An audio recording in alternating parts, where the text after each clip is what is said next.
Greetings of the day. So, I'm Dr. Podugandi Mithil and starting Embryo Lore, a series of embryology lectures from today onwards. So, first of all, let us try to understand what is meant by embryology.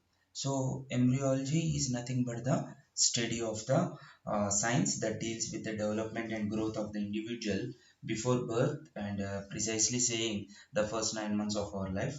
So that is a whole pregnancy period of pregnancy that lasts for about 10 or 40 weeks and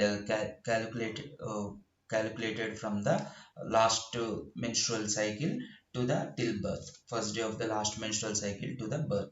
So process involving the formation of male and female gametes is called as the gametogenesis. So this is the main the first video this video will be consisting of.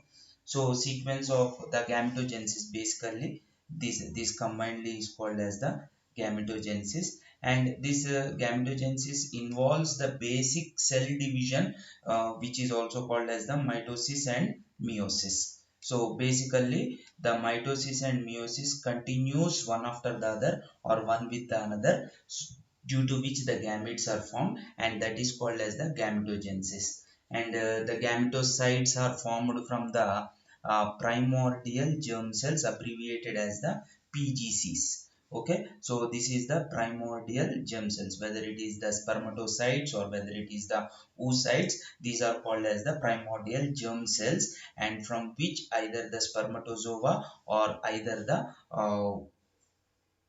oocyte will be forming. So gametocytes are derived from the primordial germ cells by the mitotic division, basically.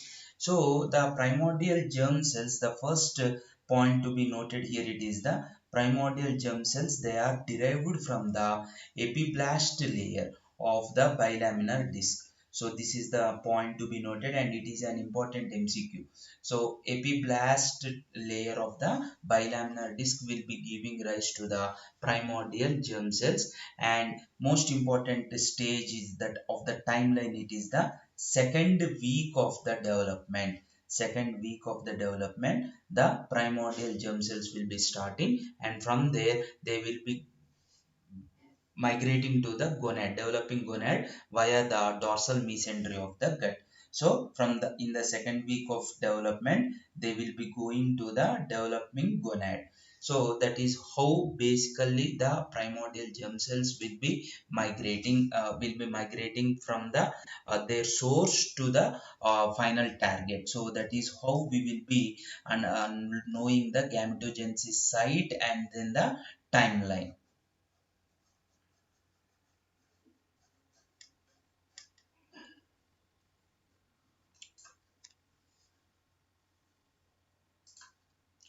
So now first of all, let us try to understand about the spermatogenesis.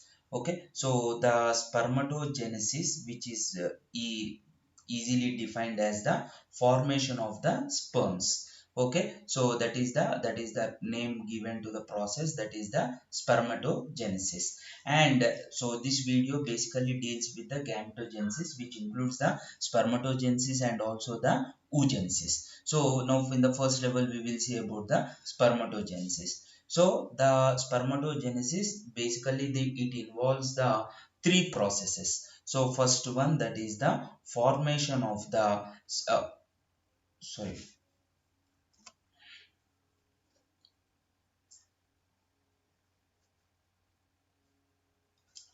spermatocytogenesis. So the first process, that is the spermatocytogenesis.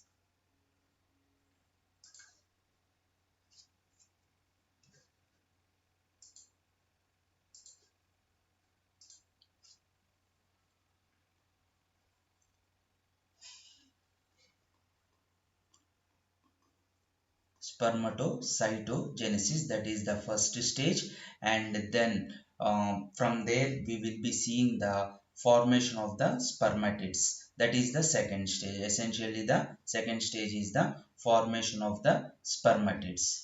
So from the formation of the spermatids, the next stage will be the spermiogenesis. So that means the formation of the spermatids to the sperms, that is called as the spermiogenesis. Usually in the examination under the 3 mark section only the spermiogenesis or the structure of the sperm can be given, or also the formation of the spermatid to the sperms, that is the spermiogenesis. So spermiogenesis which involves the formation of the sperms, that is also in other words to say, that is the final stage.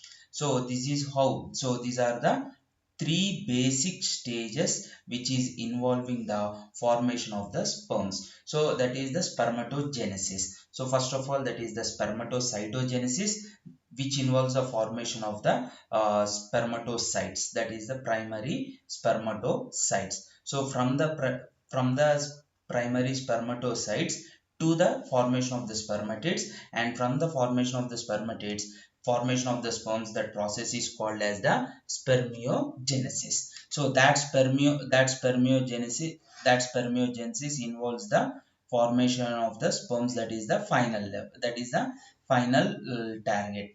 So now first of all, let us try to learn about each stage in detail. So where the mitosis is happening, on where the meiosis is happening, where the cytoplasm is being lost, or where the chromosomes are getting halved mainly. So that is the basically why, because the gametes at the end stage, they will be the haploid. So two haploid gametes to fuse to form the zygote, which will be the diploid zygote. And also the chromosomal abnormalities arise due to the difference in the chromosome count. So now first of all, as we have seen in the previous level, the first stage involves the spermatocytogenesis. So there is no need to get confused with the spermatocytogenesis, which is essentially the first step of the spermatogenesis. So the name is saying that it is forming the spermatocytogenesis. So in previous some few moments back, we have discussed there are the formation of the PGCs. So PGCs, so let me write once again. So from now onwards, we will just use the word PGCs, which are essentially called as the primordial germ cells. Okay, so here in this case, that is the future sperms. Okay, so the PGCs in the future, they are forming the sperms. So PGCs in the first level, they will undergo the mitosis to form the two types of the sperms, two types of the spermatocytes. So one is the dark type A, whose genotype is 46 plus X and X, and another is dark type type A only. So here it is the 46 plus X and Y. So here the doubt arises that why two groups actually. So the interesting point to be noted is that one group will be kept as the spare, okay, for the next batch to form. So now here the dark type A, that is the it undergoes the same mitosis and will be forming the light light type light type of chromosome, that is 46 plus X, and another is the dark one, that is the 46 plus 46 X and Y. Okay, so now after this one, this light will be dividing once again into type B and type B, two groups of the type B. So this the genotype will be 46 X and Y, and so this is how the primary spermatocytogenesis will be involving. So let us see the from the first onwards, the primordial germ cells, which are already formed in the from the epiblast of the bilaminar disc. By the fourth week, what happens is that they will be migrating to the developing gonad, and first stage, they undergoes a process, that is the mitosis into the dark type A and two groups of the dark type A. So here one group will be kept as the store reserve for the next batch. So here the other type, dark type A, who will be dividing into light and the dark. So finally the light will be dividing into two groups of type B sperms, the spermatids, that is the 46XY. So now after this stage we will next stage will be the formation of the spermatids. So in the next stage of the spermatids, so let us see now how these dark type A will be undergoing the formation of the form into the spermatids.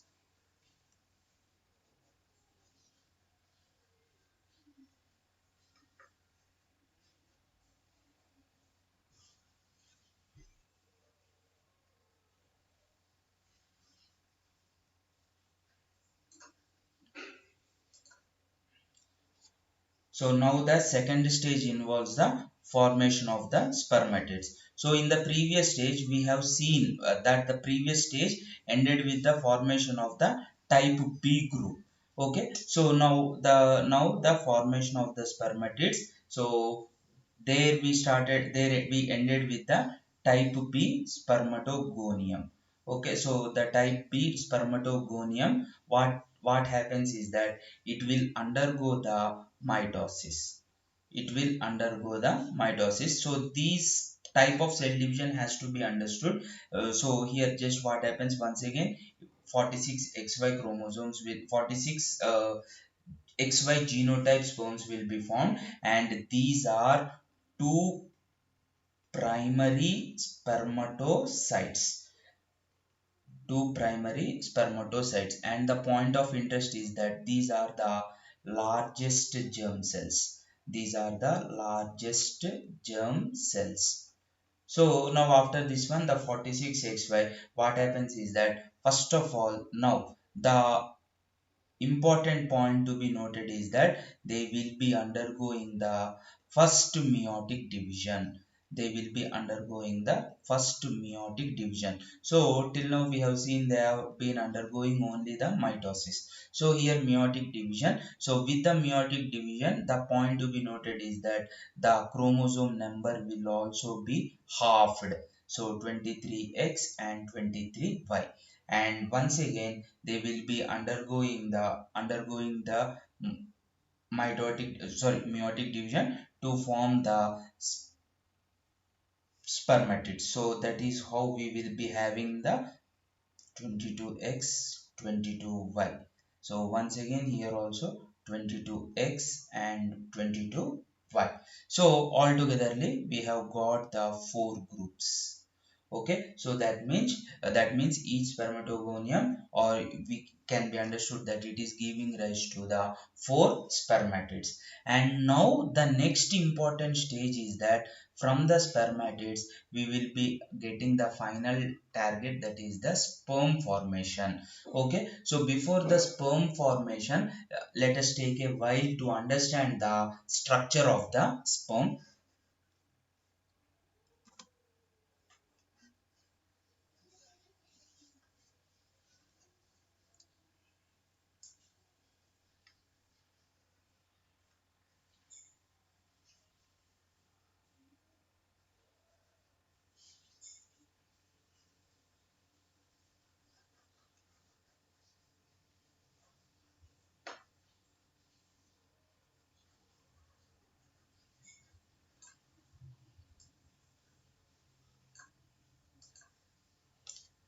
So the structure of the sperm.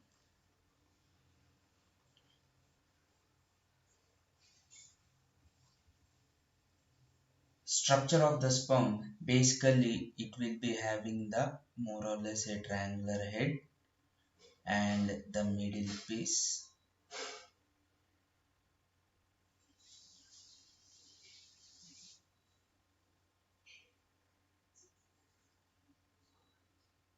and then the principal piece, and then the tail piece. So in the head we will be seeing the chromosome cap and the nucleus. So this is the basic structure of the sperm. So here this is the neck piece, and here that is the principal piece, and lastly the tail piece. So this is the basic structure of the sperm. So in the head, actually it is in the more or less in the spearhead in the section. So spearhead in the section will be the head, and it contains the nucleus, and here this is the nucleus with the condensed chromatin. So nucleus is having the condensed chromatin. Condensed chromatin. So, and after that one, the anterior two-thirds of that one head is covered by the acrosomal cap. So this acrosomal cap is derived from the Golgi complex. So this is an important question. Acrosomal cap is derived from the Golgi complex. So, and after this one, the anterior two-thirds, it is having the acrosomal cap, which is secreting the hyaluronidase. And now after this one, this is the neck, which is a narrow funnel shaped, and then the tail, which is having the principal piece and then the tail piece. So that is about the basic structure of the sperm. Okay, now after this one, where the previous stage where we ended the spermatid. So now after understanding the sperm structure, so now here we will try to understand the formation of the spermatid to the sperm.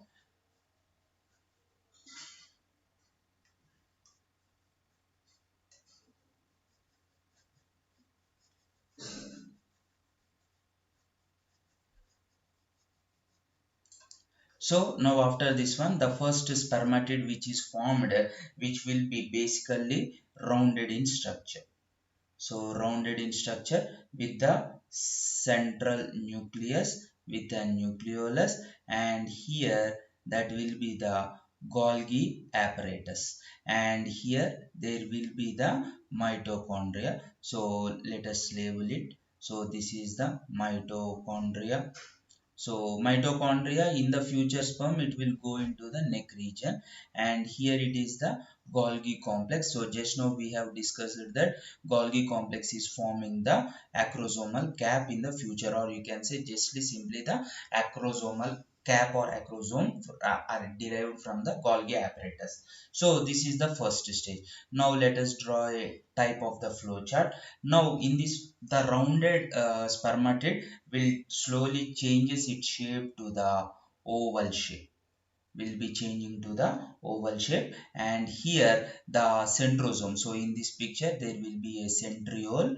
Okay, so this centriole, what happens is that here in the next stage it divides into two. Okay, so that two centrosomes also will be changing their direction. So first of all, this is the nucleus, and over it it is trying to become the acrosomal, and the mitochondria, slowly it will be moving down, and the centrioles will be dividing into two. Okay, so these are the two centrioles. These are the two centrioles, and here this is the mitochondria, and here this is the acrosomal cap, which is in the process of formation. And now in the next stage, once again it further changes the shape into more or less in the future sperm, and here we will be seeing the neck region. So in the neck, which is covered by a mitochondrial sheath. So this mitochondria will be seen here, and one centriole will be seen here, and then lastly it will be continuing as the tail piece. So this is how the spermatid will be covering into the sperm. Okay, so that is called as the spermiogenesis. So here give me a moment so that I can draw the structures. So this is the nucleus, and acrosomal cap has formed here. So this is a nucleus with the nucleolus, and here these are the mitochondria. So this is the third and the final step, which is also called as the spermiogenesis. Now coming to the now after understanding the formation of the sperms, that is the from the primordial germ cells to the spermatocytogenesis, to the formation of the spermatids, to the spermiogenesis, and in the meanwhile after understanding the structure of the sperm, let us try to understand the abnormalities of the sperms. So these abnormalities of the sperms includes mainly structurally. Okay, so now regarding the chromosomes, the number of the chromosome variation will be very less, or you can say rare in the sperms when compared with that of the oocytes. So now here what happens is that usually there will be the structural abnormalities. So the structural abnormalities, let us try to understand.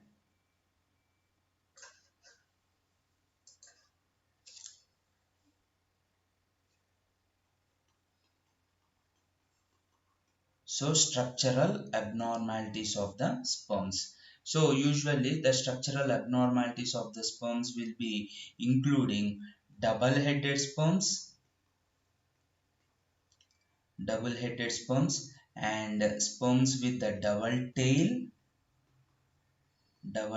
sperms, and dwarf sperms, and its opposite giant sperms, and larger head containing sperms. So these are the structural abnormalities of the sperms which usually will be seen in the regular. And that is about the sperms. And now formation of the sperms. And now in the next gamete, that is the oogenesis, or also called as the formation of the oocytes. Formation of the oocytes. So here the formation of the oocytes is comparatively a bit complicated when compared with that of the sperms. Okay, so let us try to understand the nuances of the formation of the oocytes, or also called as the ovum.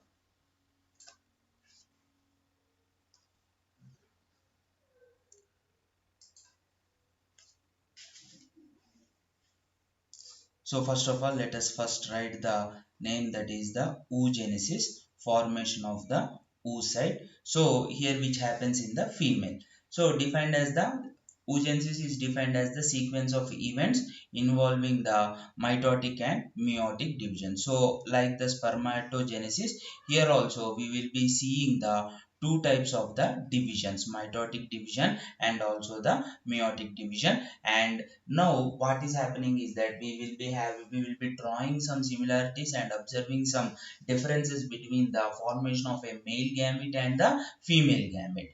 So defined as the sequence of the mitotic divisions and the meiotic divisions. And here also it commences before the birth, and completes at the puberty. So now let us have a flowchart which will be easy. So the once again the same repetition, that is the primordial germ cells. So before the birth they will be undergoing the mitosis. Before the birth they will be undergoing the mitosis. And what happens, due to which a large number of oogonia are formed.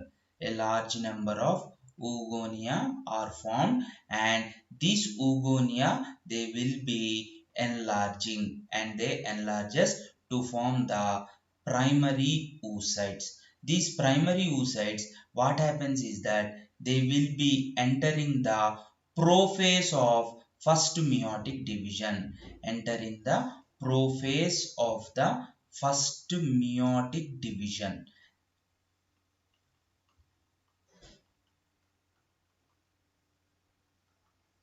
So now here after entering the prophase of the first meiotic division, and what happens is that they get arrested at that level by a hormone, or by a hormone called as OMI, oocyte maturation inhibitor, secreted by the follicular cells surrounding the oocytes. So these OMI, or oocyte maturation inhibitor, that is secreted by the follicular cells surrounding the oocytes. And this primary oocyte,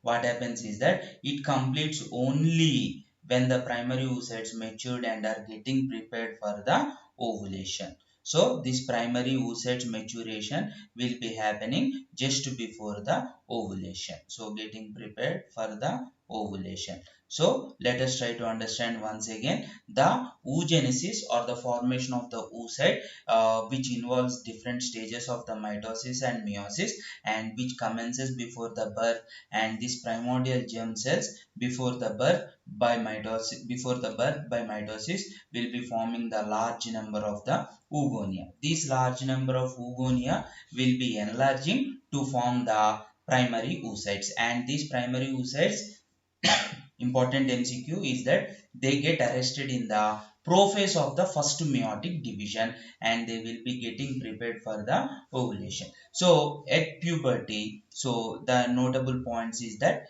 at puberty, each ovarian cycle about 5 to 50 primary oocytes will be ready for the or resume the meiotic division, so which got arrested here. So which got arrested during which got arrested here, what happens is that they will be resuming the meiotic division. So after that one, just before the ovulation only, they will be completing the they will be completing the meiotic division. And now here what happens is that daughter cells will be formed with the haploid number of chromosomes. Daughter cells are formed, and that too important point to be noted is that haploid number of the chromosome. So now here one more difference we can be noted here is that the meiotic divisions are here, particularly the first meiotic division will be the very unequal,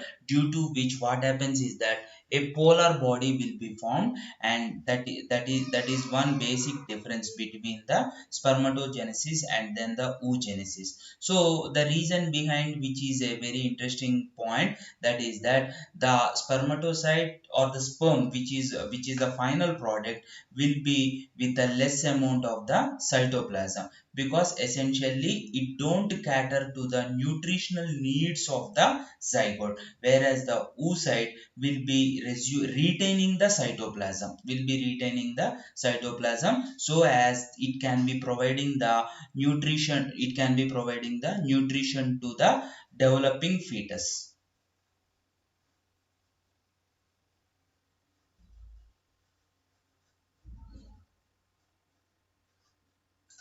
So oogenesis basically involves a series of the mitotic divisions and then the meiotic division. So just before, as we have discussed that the first meiotic division is unequal, and due to this first meiotic division unequal, what happens is that there will be a formation of the first polar body. And why? Because the polar body, it receives less amount of cytoplasm, but the chromosome amount will be different. Now after that one, the second, so all cytoplasm in the first meiotic division, what happens is that all cytoplasm will be going to one cell, which is now it is called as the secondary oocyte, and less some amount of cytoplasm will be going off, and that is called as the first polar body. So first polar body will be very less cytoplasm but same amount of the chromosome. Now this secondary oocyte, what happens is that it will be entering the second meiotic division. So the point to be noted here is that the first meiotic division is before birth, and it is arrested till puberty, whereas at the puberty stage the second meiotic division will be starting, and then it completes just before the, the secondary oocyte, it enters the second meiotic division at ovulation, and but completes only after the fertilization. So it only completes after fertilization, only completes after fertilization. So here till this stage we have got some 3 to 4 MCQs. So what are those is that the first of all, the first meiotic division will be resulting in the formation of the structure called as the secondary oocyte, and the secondary oocyte will be resumed, it enters the second meiotic division at ovulation, but after it completes only after the fertilization. And second is also an incomplete division, due to which we will be seeing the formation of the second polar body. So altogether we are getting two polar bodies. So at this stage, before further going to the stages of the development of this oocyte, let us have a brief idea of the different timelines. So first of all, the before third month of the intrauterine life, before third month of the intrauterine life.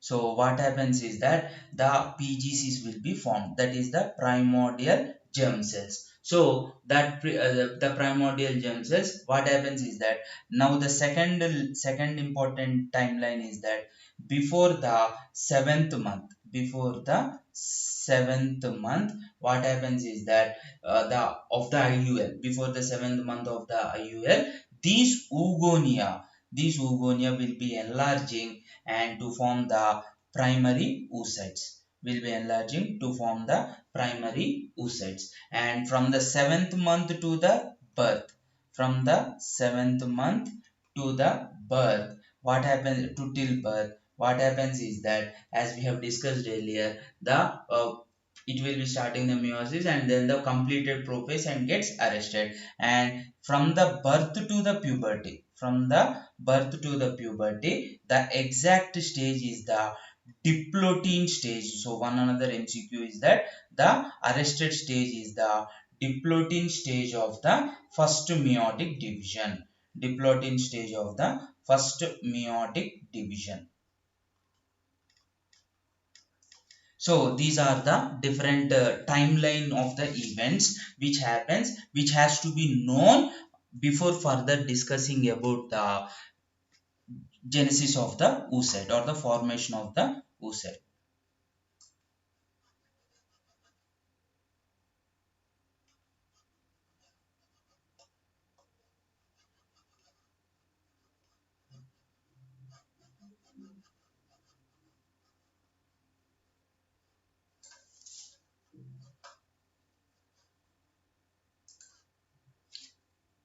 So in the stages of the development, so the stages also, let me write it, stages of the development of the oocyte. Stages of the development of the oocyte. So what happens is that, so the first of all, the first stage, that is the formation of the primordial follicle. So the formation of the primordial follicle, what happens is that the basically oogonium, what happens is that it will be covered by the thin layer of the flattened cells, or you can say single layered of the flattened cells, which are called as the follicular cells. So this is the oogonium, so with its nucleus here, so and then the nucleus, and here what is happening is that it is lined by the single layer of the flattened cells, single layer of the flattened cells, which is called as the follicular cells, which is called as the follicular cells. So this is the seen at the level of the primordial follicle. So with a single large nucleus with a prominent eccentric nucleolus, with a prominent eccentric nucleolus. So that is the characteristic feature of the primordial follicle. So from here the primordial follicle will be forming the second stage, that is called as the primary follicle. So these primary follicle, what is the characteristic feature is that the flattened cells will become, most importantly, the columnar.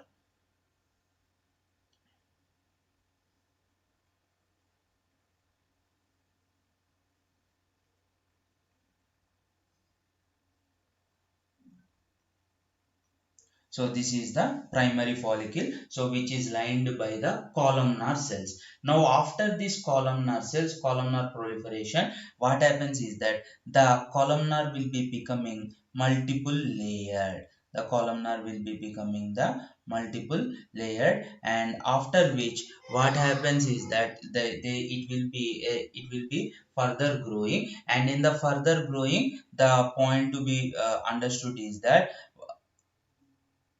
cavities will be forming.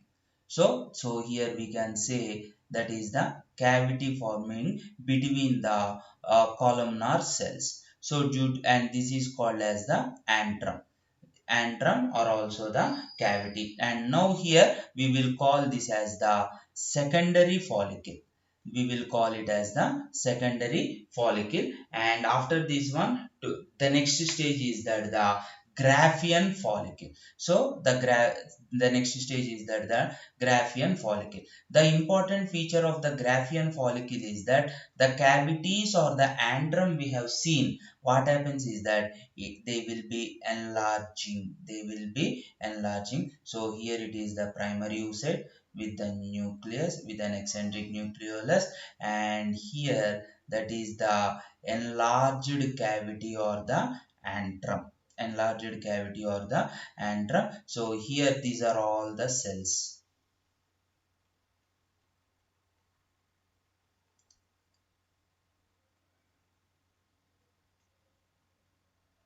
These are the cells. Okay, so now the cells which are connecting the oocyte to the wall, that is called as the discus proligerus. And the one between the antrum and the oocyte, that is called as the cumulus euphoricus. Euphoricus. So this is the final stage of the oocyte formation, that is the secondary stage. And now what happens is that the stromal cells surrounding the, as follicle is expanding, the stromal cells surrounding the granulosa cells become condensed to form the theca interna. So this is the theca interna, and outside that is the theca externa. So this is the theca layer, that is the theca externa, and here the inner layer, that is the theca interna. So that is about the different stages in the formation of the oocyte. Now what is the next important stage is that the release of the oocyte or the release of the ovum. So once the ovum is released from the their certain stage, that stage, okay, so there is the formation of a structure called as the corpus luteum. So the corpus luteum is, that is an important 3 marks question.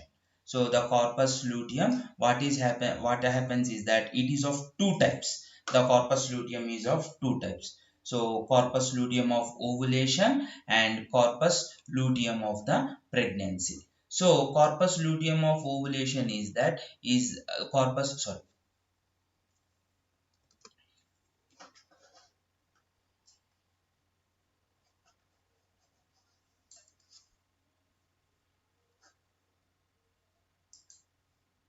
So corpus luteum, which is an important 3 marks question in the general embryology, it is of two types. So corpus luteum of the ovulation and corpus luteum of the pregnancy. So what happens is that if that ovum get fertilized, then what happens is that that corpus luteum of the pregnancy is formed and it secretes the progesterone. So this progesterone will be looking after the nutritional needs of the developing fetus till third month, where the placenta is formed, which further takes over the nutritional demands. Whereas the corpus luteum of the ovulation, what happens is that that ovum gets released and it is called as the corpus luteum of the ovulation, and after which it further changes its color into a white color scare. That is why, due to which it got the name corpus albicans. Corpus albicans, which is a white color structure or the scare formed in the ovary after the